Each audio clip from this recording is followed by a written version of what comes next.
Welcome to this video on cybersecurity for bank officers and staff. The FDIC recognizes the important role bank officers have in designing and maintaining information security programs in this dynamic and evolving cyber threat environment. In this video, we'll begin by defining cybersecurity. Then, we'll give an overview of the evolution of information security and provide insight on current security practices. We'll explain categories of vulnerabilities that can be exploited and discuss common tools and techniques used by bad actors. Then we'll talk about cybersecurity governance using the 5 domains of the FFIEC's Cybersecurity Assessment Tools Maturity Assessment for illustration. Please note this tool is not required for assessing cybersecurity preparedness. It is just one option. We'll conclude by discussing management reports to the board, which help the board oversee how the bank manages cybersecurity. So, let's begin by defining cybersecurity. Cybersecurity is a process of protecting information by preventing, detecting, and responding to attacks. Information includes all customer and bank information in any medium or form. Cybersecurity is integral to safeguarding the confidentiality, integrity, and availability of bank and customer information. In today's environment, technology and banking are inextricably integrated. Nearly all bank operations and product offerings use technology, which has allowed the banking industry to innovate and evolve. Banks rely on computers, networks, and third parties to offer products and services such as online banking, mobile banking, and peer-to-peer payments. As a result, banks are increasingly interconnected, and third parties play a greater role in banking. Many innovations allow customers to access their information from anywhere in the world. New technologies and additional access points can introduce additional risks to a bank. Banks innovate for any number of reasons, but they also need prudent controls to mitigate any resulting cybersecurity risk that exceeds their risk tolerance. It can be challenging to keep pace with new technology and mitigate the associated risks to ensure the confidentiality, integrity, and availability of bank and customer information. The key point is that innovation can increase efficiencies and enhance products and services. However, innovation can also introduce additional cybersecurity risks. Now, before we discuss some of the common tools and techniques that bad actors use, let's talk about examples of vulnerabilities that may be exploited. We'll talk about vulnerabilities in 2 broad categories: human failure and inadequate controls. Something to keep in mind as well is that vulnerabilities can be exploited in concert with one another and over a long period of time. Vulnerabilities related to human failures arise when insiders, such as employees, former employees, customers, or third parties, misuse or abuse their access rights. We'll cover a few examples. Even if it is unintentional, misusing access rights may lead to data loss, which exposes sensitive or confidential information to unauthorized use or disclosure. Bank customers may also unwittingly share their confidential information with someone who uses it maliciously. Vulnerabilities may also arise from inadequate controls. Inadequate controls may exist in an audit program or in corporate governance policies and procedures. Examples include an insufficient information technology audit scope or frequency, or a governance structure that does not result in effective protection against cyber threats. Inadequate controls may not prevent improper or undocumented network or system configurations, or inappropriate security monitoring. These weaknesses could lead to the failure to effectively identify suspicious activity, maintain prudent user access limitations, or prevent unauthorized access. Lastly, inadequate controls may lead to device failure, such as a disk failing to save a backup because its capacity has been reached, or to unauthorized physical access to areas with sensitive bank information. We've covered 2 vulnerability categories: human failure and inadequate controls. Examiners focus their reviews during the IT portion of the Safety and Soundness exam on the adequacy of cybersecurity controls, because strong controls are effective in addressing many types of vulnerabilities and threats. As we mentioned earlier, vulnerabilities can be exploited individually or in combination. Let's talk about some potential tactics, techniques, and procedures bad actors may use to achieve their objectives. One common technique is social engineering, whereby the bad actor associates with an individual to gain their confidence and trust, and then deceives the individual into revealing sensitive information, obtains unauthorized system access through them, or commits another act of fraud. Attackers also use personal information found on websites or social media. Attackers use that information to create more personalized and effective phishing emails that look legitimate or have familiar or interesting subject lines. In one type of phishing attack, a business email compromise, a bad actor sends an email message that appears to come from a known source making a legitimate request. Phishing emails generally target users with higher level access rights, but can target individuals at any level of an organization. A phishing email recipient may respond to the email or click images or links in the message. Clicking on the image or link may install malicious software, known as malware, may allow the attacker to obtain user credentials, or may release sensitive information to the attacker. Bad actors use phishing emails and other social engineering tactics to target key bank personnel or a bank's customers because it can be an effective way to steal data and money. We mentioned that phishing attacks might result in the installation of malware. Let's talk a little more about this. Malware can do a variety of things, such as collect screen images or keystrokes. This information can lead to credential harvesting, which means to obtain a username and password. Other types of malware, like ransomware, may inflict direct damage. Attackers use ransomware to encrypt data so that the attacker can extort a payment for the keys to decrypt the data. Attackers also often steal sensitive information at the same time they are planting the malware, so that they can threaten to publish the sensitive data if the ransom isn't paid. The most sophisticated attackers may, after gaining access to bank systems, quietly explore the network and make configuration changes to also encrypt backup data during the attack. Attackers may be present in systems for an extended time before extracting data, which is known as an advanced persistent threat. Attackers will slowly gather intelligence before executing an attack, and malware can sometimes be difficult to detect by antivirus and anti-malware applications. More sophisticated security monitoring, such as security information and event management systems, or intrusion detection and prevention systems, are more effective in detecting these attacks. These systems analyze large amounts of data to detect anomalies in systems and network activity. Another type of attack is a distributed denial of service, or DDoS. A DDoS attack overwhelms systems like ATM networks, online and mobile banking, and branch connectivity to make services unavailable. Sometimes bad actors use DDoS as a distraction while simultaneously pursuing a different attack. Attacks targeting retail systems are also prevalent. Targeting merchants to capture credit and debit card data has inflicted large monetary losses on banks. Attackers also capture card data from public ATMs and point-of-sale terminals, like gas pumps, by attaching devices to capture personal data during a legitimate transaction. This type of attack is known as skimming.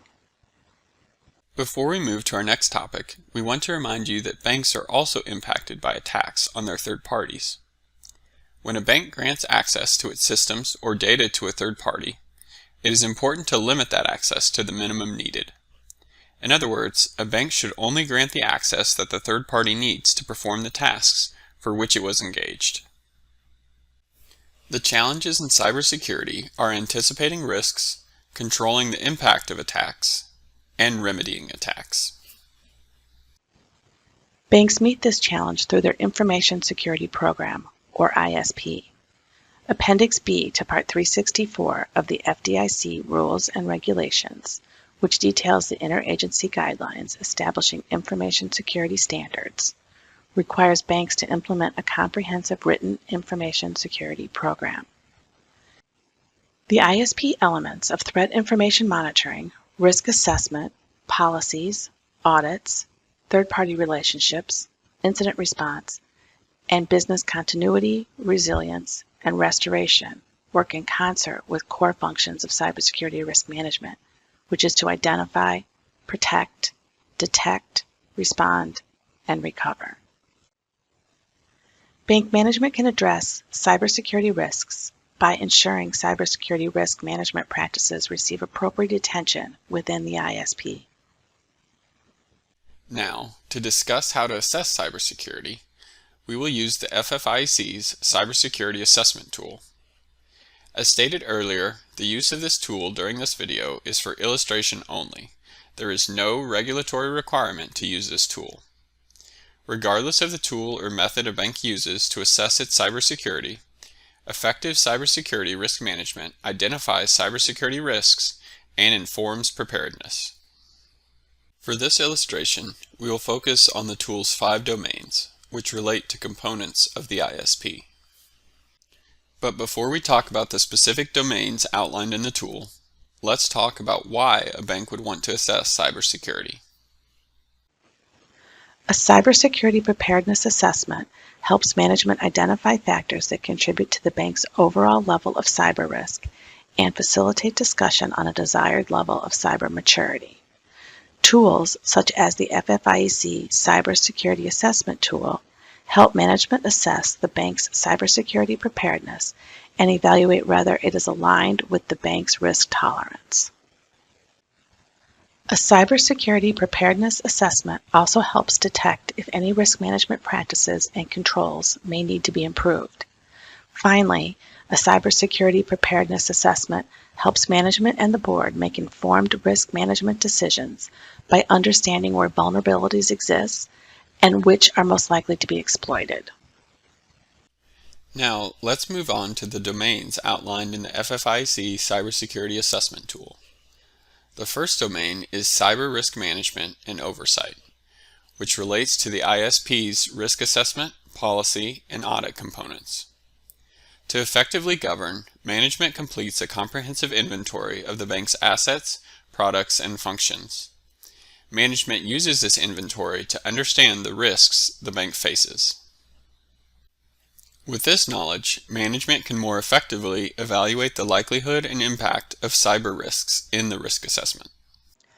Management reviews policies for effective controls and risk mitigation practices. They also allocate resources for tools, expertise, and training. When considering resources, it is important to think about not only the cost to protect the bank in the short term, but also the cost to remediate issues in the long term. Board and management collaboration facilitates effective decision-making about policies, practices, and resource allocation. Security awareness education and training programs are another important governance consideration. Effective programs are recurring and target not only bank personnel and the board, but also other entities like bank customers and third parties. Remember, cyber attacks often target people, which include people inside and outside of the bank. Therefore, it is critical that security awareness education and training include all of the people who interact with the bank. It is important to provide security awareness education and training for customers and third parties because they are additional connection points or avenues through which the bank's systems could be accessed. Often, bad actors steal data and money by sending a fraudulent email that allows them to capture a customer or third party's login credentials, which can result in theft of funds or sensitive information compromise. While bank controls can mitigate these threats, customer and third-party controls are also important. Even when a breakdown in customer or third-party controls may be the root cause, banks often absorb the cost to preserve their reputation. Security awareness education and training benefits the bank, the bank's customers, and the bank's third parties. Board oversight needs to provide for regular independent audits that validate key controls within the ISP. Senior management determines the scope and design of the audit program based on the results of a risk assessment. The audit program can consist of both internal and external reviews, but audits need to be conducted by independent, competent individuals. Usually, an IT audit program includes IT general controls, vulnerability assessments, and penetration testing. An IT general controls audit reviews technical, administrative, and physical controls such as user access rights, segregation of duties, physical access controls, and network monitoring. These controls are typically part of an effective ISP. Key controls, as identified in the risk assessment, should be regularly tested or audited per Appendix B of Part 364 of the FDIC Rules and Regulations. Vulnerability assessments are an important aspect of any IT audit program. A vulnerability assessment will look for things like weaknesses in system configurations, in the software patching program, and in authentication mechanisms. Generally, the vulnerability assessment will identify the criticality of each vulnerability to help management prioritize and risk assess the items that need to be addressed. It's important that the vulnerability assessment tool run at the administrator level because authenticated scans help detect weak or missing passwords and missing software patches. Performing scans at a level below administrator or performing unauthenticated scans will only show higher level perimeter weaknesses. For example, it might identify what software a bank is running, but not whether it's patched. Simply put, unauthenticated vulnerability scans may not flag all vulnerabilities, which could lead to a bank assuming an unintentional or excessive amount of cyber risk. A penetration test typically tries to exploit a vulnerability to access a certain device or pathway and see how far the actor can access or penetrate the network. From a practical standpoint, regulators often place the importance and frequency of the vulnerability assessment above the penetration test because the threat environment targets people and patching more often than trying to access the bank through the bank's firewall. However, as with any type of assessment, management's remediation of assessment results is what is most valuable. The second domain is threat intelligence and collaboration. Threat intelligence involves gathering threat information and analyzing it to provide context for decision making. In other words, the more you know, the more informed your decision making can be. This information is used during the bank's risk assessment process to acknowledge not only current threats, but also to anticipate new threats. Effective senior management teams identify the resources necessary to gather, assess, and act on threat information. Let's take a look at the information monitoring process. Effective threat information monitoring includes information from both internal and external sources. External sources that specialize in monitoring cybersecurity threats broadly include private and public sector organizations, such as the government. Some information sources are free, but often there is a fee for non-public threat information. Examples include the Financial Services Information Sharing and Analysis Center, InfraGard, the U.S. Computer Emergency Readiness Team, which is part of the Cybersecurity and Infrastructure Security Agency, and the U.S. Secret Service Electronic Crimes Task Force. It is important for bank staff to find information that is relevant and useful, so take advantage of the offerings each of these sources makes available to customize information to the bank's needs. The other important source of threat information is from internal sources. Effective intelligence programs gather useful data from all functions, departments, and third parties. Internal reports include items such as funds movement, network vulnerability assessments, fraud detection or patterns, and information from intrusion detection or prevention systems. For information to be useful or actionable, it needs to identify the issue, describe the possible impacts, and offer solutions. Actionable information is specific enough for the bank to be proactive in adjusting its defenses to lower the risk of a successful attack, and offers particular solutions to vulnerabilities. Actions typically include implementing measures to prevent, mitigate, or control risks. The third domain is cybersecurity controls, which fits into the control component of the ISP. Part of the responsibilities in this area are directly from Appendix B to Part 364 of the FDIC Rules and Regulations, which requires each bank to manage and control risk. Senior management develops cyber controls from risk assessments. There are three control types: physical, or the methods to secure the physical assets of a bank, such as a security system; logical, or the different rules and tools we use to secure electronic data, like access controls; and administrative, such as policies and reporting mechanisms. Controls have several purposes. One is to prevent or at least minimize the likelihood of cyber attacks. Another purpose is to detect attacks early. Lastly, controls to correct deficiencies mitigate the impacts of successful cyber attacks. Controls are best if written and communicated in board-approved policies and procedures. Also, keep in mind that controls can serve multiple objectives. For example, security awareness education and training policies would be an administrative control for both preventing and correcting a successful scam. Software patching can prevent cyber attacks, but are also a way to correct software weaknesses exploited in attacks. Before leaving the topic of controls, we want to mention end-of-life management, which is a control used to manage the risk from IT assets no longer being supported and updated. Companies frequently publish end-of-life dates for their products. Without ongoing updates and patches to address new types of attacks, these systems or software are easy targets for malicious cyber actors. The fourth domain is managing external dependencies, or third-party management, which fits into the overseeing third-party relationships component of the ISP. Outsourcing is an integral part of banking.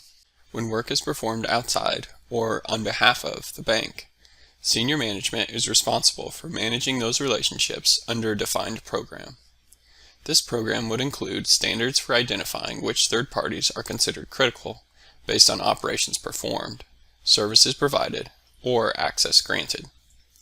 Conducting risk assessments of prospective third parties helps define the level of due diligence required.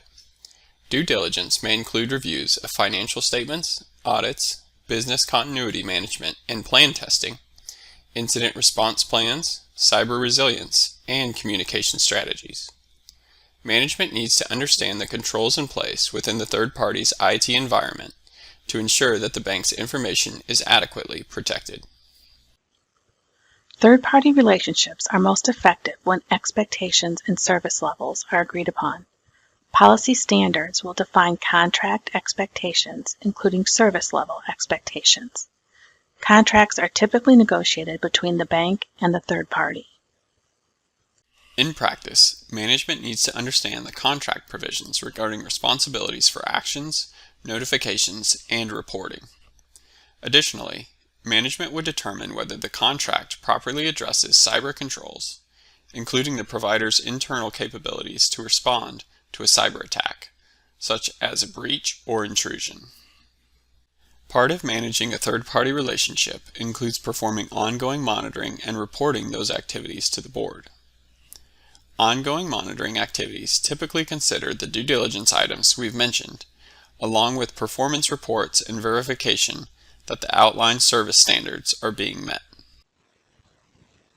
Related to cybersecurity, we see a lot of confusion as to who is responsible for patching software, hardware, and operating systems when banks rely on third parties for computing resources. Management teams identify who is responsible for patching software and hardware. They also outline reporting requirements for patching efforts, which are typically summarized and provided to the board. Effective board reporting includes sufficient information to allow the board to make informed decisions. The fifth and last domain addresses cyber incident management and resilience. This domain relates to the final three components of the ISP, which are incident response, business continuity, and resilience and restoration. Historically, business continuity and disaster recovery was more of a physical issue due to natural disasters. However, in today's environment, management needs to plan for continuing operations during cyber attacks or disruptions at the bank or its third parties. There are many ways to address resiliency in normal operations. Some examples include data backup solutions that are physically separate from the network. With solutions that are physically separate from the network, there is a lag in the data. Conversely, near real-time data backups allow for almost immediate availability, but that comes with the higher risk that backups may become infected by malware, since they are always connected to the network. For that reason, management teams might consider a combination of real-time and network-separated backup solutions. Another consideration is alternative connections to the core servicer or other significant third party to reduce single point of failure risk. Multiple communication channels provide redundancy and ensure that digital information continues to flow when a channel fails. Given how integral third parties may be in a bank's operation, a single point of failure could cause significant disruption. Alternative means, such as redundant connections, may be beneficial in preventing such an event. Part of ensuring systems are resilient to incidents and interruptions is having a response plan. Remember, not all incidents and interruptions may be malicious in intent. Some may be accidental. There are fundamental components for assessing incidents, identifying impacts, and containing any damage or unauthorized access. There are also regulatory and customer reporting considerations when incidents occur. Incident response plans and reporting are required by Supplement A to Appendix B of Part 364 of the FDIC Rules and Regulations. The key to an effective incident response plan is understanding the bank's responsibilities and how they coordinate with a third party's responsibilities. Specifically, responsibilities for monitoring, responding to, and reporting incidents facilitates incident recovery. Board-approved policies ensure a repeatable process by detailing the roles of the bank and its third parties for actions as well as reporting. Reporting that captures cybersecurity events against the bank and its third parties helps management assess the adequacy of the response program. The threat intelligence framework is typically a part of this process. Resilience and continuity plans are most effective with regular testing and reporting. Testing incident response plans can include tabletop exercises and participation in third-party or industry exercises. Testing allows management to assess the program and allocate resources to maintain or improve the bank's resilience to disruptions. That concludes the 5 domains of the cyber assessment tool, which again is not required, but is one possible method for assessing cybersecurity preparedness and determining cybersecurity maturity within the bank. Note that the entire cyber threat governance cycle is recurring and ongoing. It involves conducting a risk assessment to identify threats and vulnerabilities and to determine whether the existing control structure is sufficient. Then it involves performing a gap analysis to determine where the bank is and where management would like it to be, and updating governing policies and procedures. Remember, these steps will likely involve input from many parties within the bank. Finally, the cyber threat governance cycle involves testing the key controls and repeating the cycle regularly. Now, let's discuss the expectations of management. Appendix B to Part 364 of the FDIC Rules and Regulations requires a report to the Board of Directors or one of its committees at least annually. The report should describe the overall status of the ISP and the bank's conformance to Appendix B of Part 364. The report will vary depending on the complexity of the bank's ISP and should discuss material matters relating to the ISP. The report may include items such as the risk assessment, risk management and control decisions, third-party arrangements, results of testing, security breaches or violations and management's responses, and recommendations for changes in the information security program. Cybersecurity would be embedded within this report. To summarize our discussion, information security practices have evolved considerably with technology. Today's interconnected systems and unique delivery channels introduce additional vulnerabilities to operations and data. Along with technology innovation, the threat environment has evolved as well, with ever-increasing numbers and types of threat actors working to exploit vulnerabilities with sophisticated attacks. As such, banks need a proactive cybersecurity governance program incorporated within an effective information security program that includes board reporting. As we conclude, we'd like to remind you that the FDIC has additional videos and resources that can be found on the Banker Resource Center at www.fdic.gov, including several cybersecurity vignettes which allow bankers to test their responses to simulated events. If you need additional information or have questions or comments, please contact your bank's case manager or email the FDIC at supervision@fdic.gov. Thank you for viewing this video. We hope you found it both useful and informative.